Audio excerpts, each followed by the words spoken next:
Hello, I'm Dr. Richard Ruth. I'm the President and Senior Consultant here at Tri7 Services, and this is part 3 of the 3-part video series on strategic business planning for the corporation. An important aspect and activity in the strategic planning process involves better understanding where your organizational culture is and in what ways it's misaligned with how you want your company to function. Changing organizational culture is usually very challenging. There are some key insights that will help you be successful, or at least help you better understand why this is so hard and how you can overcome the challenges. So first thing we want to encourage you to do is understand the need for keeping focused on the reasons for cultural change. It's critical to not lose track of the motivation for improving your organizational culture. There is near unanimous agreement that Peter Drucker was right when he said, "Culture eats strategy for breakfast."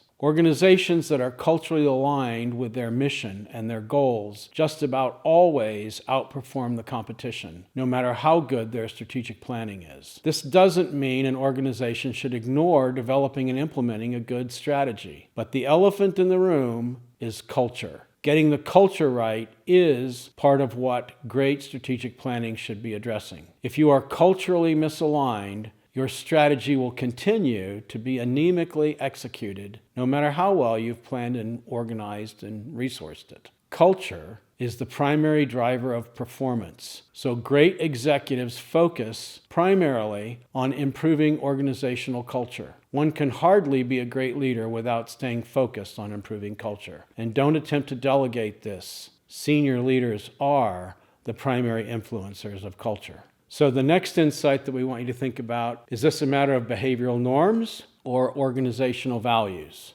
One common misstep that executives make when they attempt to shift their culture is to focus on values instead of behavioral norms. If the behavioral norms are not aligned with the value statement, then the value statement is just pretend. When we talk about organizational culture, we're talking about behavioral norms. So the daunting realization that accompanies the desire to change behavioral norms is that behavioral norms are entrenched in all aspects of the history of the organization. Once one grabs a hold of this insight, then one begins to understand why shifting organizational culture is going to be difficult. Not impossible, but clearly difficult. The next key insight is that culture is hidden. Mark Miller, author of Culture Rules, gives the illustration of a fish swimming along with his buddies, and he asks, "How's the water today?" The other fish answer, "What is water?" You see, a fish never consciously considers the concept of water, even though everything he is and does is dependent on water. The same is true with humans and culture. The average worker never consciously considers the concept of organizational culture, even though nearly everything about their work performance is dependent on the organizational culture, which affects everything they do. Okay, another key insight that we want you to think about is, how do you go about measuring organizational culture? And that turns out to be problematic. How does one go about measuring their organizational culture? If you're going to change it for the better, you'll have to know where you're starting. You will need to know what parts of your culture are helpful, because those are the parts you want to keep. And you'll have to identify what parts of the culture need to change. An off-the-shelf organizational culture measurement tool will not be useful. Off-the-shelf measurement tools are specifically designed to measure certain things in the cultural environment. But if those things are not the most important aspects of your desired culture, then that off-the-shelf culture measurement will likely lead you astray and have you focusing on the wrong priorities. So another key insight is relative to how to identify the toxins as well as the desirables in your culture. Before you start measuring, you'll need to identify what aspects of the culture are toxic to where you want to be. And you'll need to identify what new aspects of culture would be better aligned with your goals. The answer to what cultural attributes would be best for your organization are probably unique to your industry and may even be unique to your company. A game app development company probably wants a culture that fosters unconventional, innovative creativity, whereas that might be poisonous for a company that specializes in regulatory compliance for government organizations, or one that audits financial accounting, or one that pours concrete foundations for commercial buildings. Pixar considers that one of the important cultural norms that helps it succeed is lots of social interaction among people in the workplace who normally would not associate with each other. This is exactly what prisons do not want to happen. The point being, your goal for the optimum organizational culture for your company may well be uniquely best suited to your company. And conversely, what really worked well for another company might not work well for your company at all.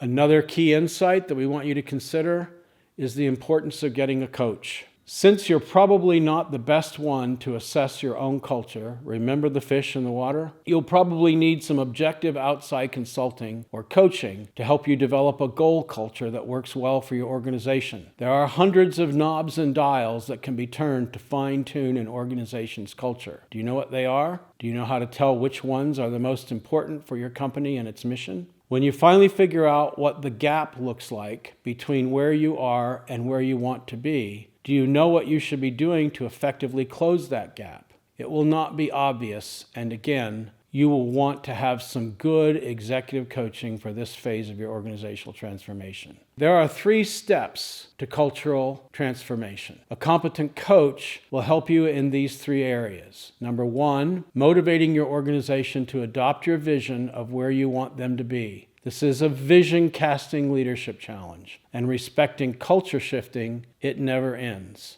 Number 2, continuous reinforcement of encouraging desired change and eliminating the toxins. This is an iterative and progressive process, and it takes perseverance on the part of senior leadership. Number 3, remember that no matter how well you plan, things change organically, which is to say, each new event informs the next. It's important to keep constant watch on what's working and what's not, and what needs fine-tuning, and respond accordingly. An effective leader will learn how to watch and listen well and make adjustments based on how the workforce is assimilating the new cultural changes that you desire. Culture is challenging, and it will drift and degrade if not maintained. Senior leadership can never quit being intentional about culture. Another key insight that you'll want to consider is that risk assessment and risk mitigation is key in effective cultural change. In order to change organizational culture, the workforce must be willing to abandon the status quo, but often the perceived risk to do so is too high for the average worker. Leadership must develop a workable plan for changing the perceived risk so that the average worker in the organization is willing to abandon the status quo. This can be done without pain, but that takes wise and subtle finesse by senior leadership. And the last insight is that perceived trust in leadership is essential. What people trust and who people trust is the prevailing indication of how well cultural change will work in your organization. One takeaway here is that effective cultural change often precludes replacing much of the senior leadership team. You need to play the long game. Focus on changing people's expectations of acceptable behavior, not changing the top couple senior leadership levels. We hope you've gotten a lot out of this 3-part video presentation on corporate strategic planning. I hope it has become clear to you that strategic planning, if done well, is not a once-a-year, 1-week retreat type of exercise. It really needs to be an ongoing part of the life of the senior leadership team, and it needs to be guided by a competent coach. If you'd like to explore more about how we might help you with this, please don't hesitate to contact us and set up a time to talk about it. Thank you.